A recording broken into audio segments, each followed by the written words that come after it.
দেখো হচ্ছে ব্যালকনি।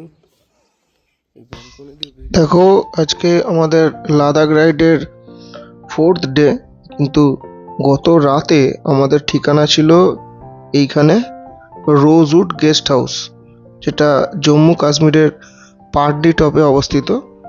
তো এই গেস্ট হাউসে আমরা কালকে রাত্রি যাপন করি। তো খুব রাত হয়ে গিয়েছিল, অনেক খুঁজে খুঁজে আমরা এই গেস্ট হাউসটা পেয়ে যাই এবং রিজনেবল রেটেই পেয়ে যাই, যার ফলে আমরা এখানে স্টে করে যাই। যেহেতু আমাদের পরের দিন আবার এখান থেকে রাইডটা ছিল, তো এই যে সকালবেলা আমি এটা দেখাচ্ছি কারণ অনেক রাত হয়ে গিয়েছিল বলে আর সেভাবে এখানে কিছু ভিডিওগ্রাফি করিনি। তো এই ছিল আমাদের গেস্ট হাউস, আর ওই যে আমার বাহন দাঁড়িয়ে আছে ওখানে রেডি হয়ে গেছে। এবার আমরা কিন্তু আজকে 4th ডে বেরোবো। তো তার আগে আমি একটুখানি যেখানে ছিলাম, এই যে গেস্ট হাউসের ভেতরে যে রুমটায় ছিলাম, সেই রুমের যে কন্ডিশন সেটা একটু দেখাবো। তো চলো। এ হচ্ছে আমাদের গ্রাউন্ড ফ্লোরে দিয়েছিল।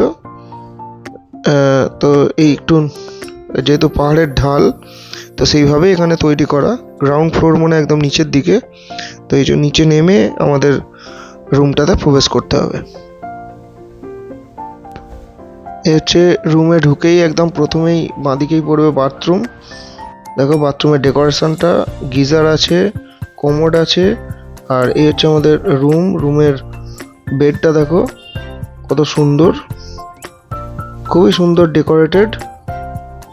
একটা ছোট্ট টেবিল আছে, দুটো চেয়ার আছে যেখানে আমরা অলরেডি আমাদের লাগেজগুলো ভর্তি করে ফেলেছি, আর একটা ব্যালকনি আছে বাইরে।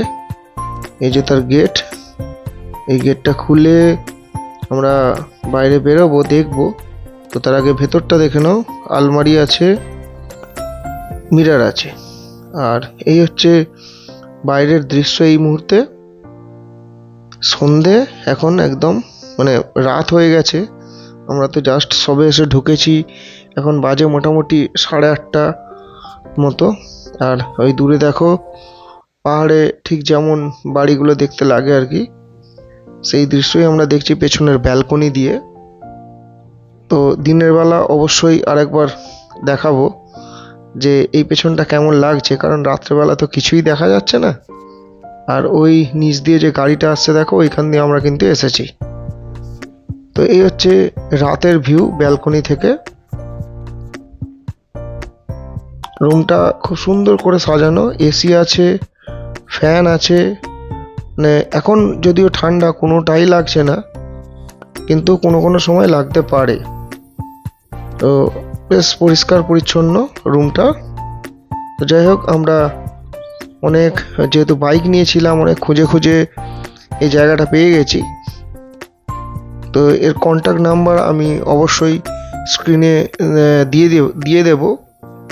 যাদের প্রয়োজন হবে তারা অ্যাডভান্স বুকিং করতেই পারেন। আর এই হচ্ছে দেখো ব্যালকনি থেকে এখন সকালবেলা অসাধারণ সুন্দর একটা ভিউ ব্যালকনি থেকে। তো এইরকম একটা জায়গায় ছিলাম কালকে রাত্রে, বুঝতে পারিনি, কিন্তু আজকে দেখো কি সুন্দর লাগছে। জাস্ট মানে সূর্য উঠবো এরকম একটা সময়, আর আমি ব্যালকনি দিয়ে বেরিয়ে যে দৃশ্যটা দেখছি সেটা অসাধারণ। হালকা মেঘ করে আছে, যদিও জানি না আজ বৃষ্টি হবে কিনা। বৃষ্টি হলে কিন্তু আমাদের জার্নিটা একটু হেক্টিক হয়ে যাবে। তো যাই হোক, তার প্রস্তুতিও আমাদের আছে, যেটাই হবে সেটাকে মেনে নিতে হবে। তো একটু চিন্তার ভাঁজ আমাদের মধ্যে রয়েছে যদি বৃষ্টি হয়। তাই হচ্ছে ব্যালকনি থেকে দেখো আমাদের রুমটা একটা জাল দিয়েও ঘেরা আছে, মানে দুটো গেট আর কি, একটা জাল একটা কাঠের গেট। আর এর পেছনের দিকে এইরকম একটা ভিউ, অসাধারণ, মানে পরিবেশটাই অসাধারণ। এই হোটেলে থাকলে পাটনি টপে ভীষণ ভালো লাগবে। তো চলো আজ এই পর্যন্তই। Thank you.